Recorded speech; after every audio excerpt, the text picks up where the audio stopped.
Students, Haryana GK की series को आगे बढ़ाते हैं। इससे पहले हमारे 327 क्वेश्चन हो चुके हैं और 2 बुक हमने और भी इससे पहले कंप्लीट करवाई गई हैं।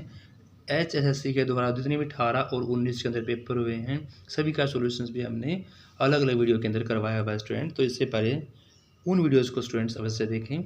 क्वेश्चन आपका 328 मुस्तफ़ाबाद का नया नाम पूछा हुआ है। तो मुस्तफ़ाबाद का नया नाम है स्टूडेंट्स सरस्वती नगर। आइए इनके बारे में और जानते हैं। मुस्तफ़ाबाद का नया नाम सरस्वती नगर कहाँ पर है? नगर के अंदर है। गुड़गांव आपका गुरुग्राम में, कुतियावाली शहजादपुर हिसार के अंदर है और गढ़ी सांपला चौधरी छोटूराम का नगर रोहतक के अंदर है। गंदागांव अजीत नगर नाम है और अजीत नगर कहाँ आपका फतेहाबाद के अंदर है। दोबारा जान लेते हैं। मुस्तफ़ाबाद का नया नाम है सरस्वती नगर। मुस्तफ़ाबाद का नाम सरस्वती नगर कहाँ पर है? ये नगर के अंदर है। गुड़गांव का गुरुग्राम, कुतियावाली का शहजादपुर जो आपका हिसार के अंदर है। गढ़ी सांपला चौधरी छोटूराम नगर कहाँ पर है? रोहतक के अंदर। गंदागांव अजीत नगर फतेहाबाद के अंदर। नेक्स्ट क्वेश्चन है अनुच्छेद 226 के अंतर्गत उच्च न्यायालय का क्षेत्राधिकार डैश के परिवर्तन के लिए ज़रूरी है। तो अनुच्छेद 226 के अंतर्गत मौलिक अधिकार आते हैं। अनुच्छेद 226 के अंतर्गत मौलिक अधिकार, इसके विषय में और जान लेते हैं।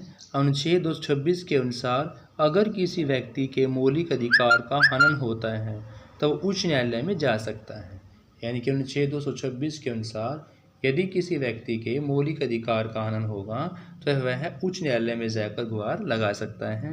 अनुच्छेद 32 के अनुसार अगर किसी व्यक्ति के मौलिक अधिकार का हनन होता है तो वो सर्वोच्च न्यायालय में जाकर, देखो स्टूडेंट्स, सर्वोच्च न्यायालय सबसे उच्च होता है, उससे नीचे आपका होता है उच्च न्यायालय।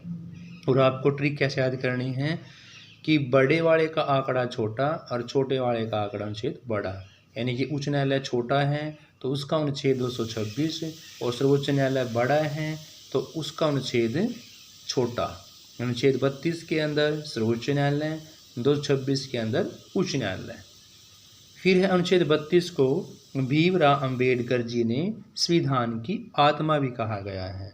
क्वेश्चन ये भी बहुत बार पूछा गया है कि संविधान की आत्मा किसे कहा गया है? अनुच्छेद 32 को। और किसके द्वारा कहा गया है? डॉक्टर भीमराव अंबेडकर जी के द्वारा कहा गया है। नेक्स्ट क्वेश्चन आपका महाभारत का युद्ध के दौरान हुआ। तो महाभारत का युद्ध स्टूडेंट्स 900 ईस्वी पूर्व हुआ। महाभारत का युद्ध 900 ईस्वी पूर्व कौरव और पांडवों के बीच कहाँ पर लड़ा गया था? कुरुक्षेत्र में। और इस युद्ध में कौरवों की हार और पांडवों की क्या होती है? जीत होती है स्टूडेंट्स। हरियाणा नगर निगम संसदीय नियम के अनुसार शहरी स्थानीय निकाय में चुनाव लड़ने के लिए, यानी कि शहरी स्थानीय निकाय में चुनाव लड़ने के लिए पुरुष को कितना शिक्षित होना चाहिए? तो पुरुष को सिर्फ 10वीं पास होना चाहिए स्टूडेंट से। शहरी स्थानीय निकाय के चुनाव लड़ने के लिए पुरुष को 10वीं पास होना चाहिए। हरियाणा नगर निगम संसदीय अधिनियम के अनुसार शहरी स्थानीय निकाय चुनाव लड़ने वाले पुरुष की न्यूनतम आयु क्या होनी चाहिए? न्यूनतम 10वीं तक शिक्षित होना चाहिए। जबकि महिला और अनुसूचित जाति से संबंधित उम्मीदवार को न्यूनतम योग्यता की बात करते 8वीं यानी कि मिडिल पास होना चाहिए। SC/ST की बात करते हैं तो आपका 8वीं और जनरल में आपका 10वीं। अनुसूचित जाति से संबंधित महिलाओं के उम्मीदवार की योग्यता की बात करते हैं तो आपकी 5वीं। महिलाओं की बात करते हैं तो 5वीं पास होना चाहिए। नेक्स्ट क्वेश्चन है हरियाणा में बच्चों की स्थिति सुधारने के लिए डैश कार्यान्वित किया गया है। यानी कि इन चारों ऑप्शंस में से एकीकृत बाल विकास परियोजना, एकीकृत बाल विकास परियोजना को हरियाणा में बच्चों की स्थिति को सुधारने के लिए कार्यान्वित किया गया है students. Option A is right answer. Suryadev को कौन सी समर्पित झील है? तो सूर्यदेव को आपकी सूरजकुंड समर्पित है स्टूडेंट्स। सूरजकुंड झील फरीदाबाद के अंदर स्थित है। कहाँ पर है सूरजकुंड झील? फरीदाबाद के अंदर। यह झील भगवान सूर्यदेव को समर्पित है। तोमर वंश के राजा अनंगपाल ने, अनंगपाल तोमर वंश के राजा थे, सूर्य मंदिर और यहाँ पर सूर्य सरोवर का निर्माण कराया गया था स्टूडेंट्स। यह झील भगवान सूर्य देव को समर्पित है। तोमर वंश के राजा अनंगपाल ने यहाँ सूर्य मंदिर और सूर्य सरोवर का निर्माण करवाया था। अनंगपुर के बारे में जान लेते हैं। अनंगपुर झील, यह अनंगपुर बांध फरीदाबाद में स्थित है। अनंगपुर झील भी और अनंगपुर बांध भी कहाँ है? फरीदाबाद में है। और यह बांध यमुना की सहायक नदी सोम नदी पर स्थित है स्टूडेंट्स। हथनी कुंड के बारे में, हथनी कुंड यमुनानगर जिले में स्थित है। ताजेवाला बांध के नाम से भी जानते हैं और यह बांध यमुना नदी पर स्थित है स्टूडेंट्स। नेक्स्ट आपकी दमदमा झील। दमदमा गुरुग्राम में है और हरियाणा की सबसे बड़ी झील है। दमदमा झील हरियाणा के गुरुग्राम में सबसे बड़ी झील है और HSSC ने हरियाणा में 5 ही झीलों का उल्लेख किया है।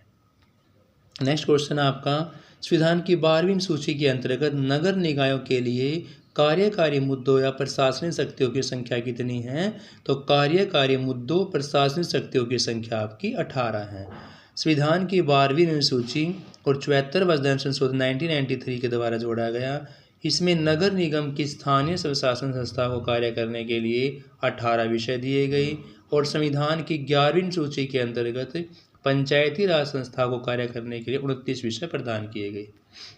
यानी स्टूडेंट्स 11वीं सूची में 29 विषय प्रदान किए गए और 12वीं सूची में 18 विषय प्रदान किए गए।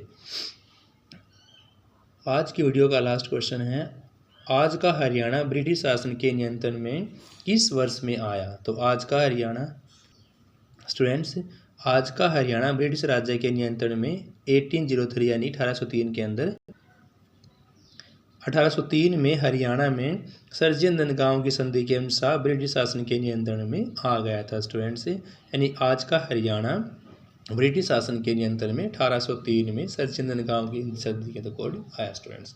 Thank you students. अगले क्वेश्चन हम अगली वीडियो के अंदर करेंगे। Have a nice day.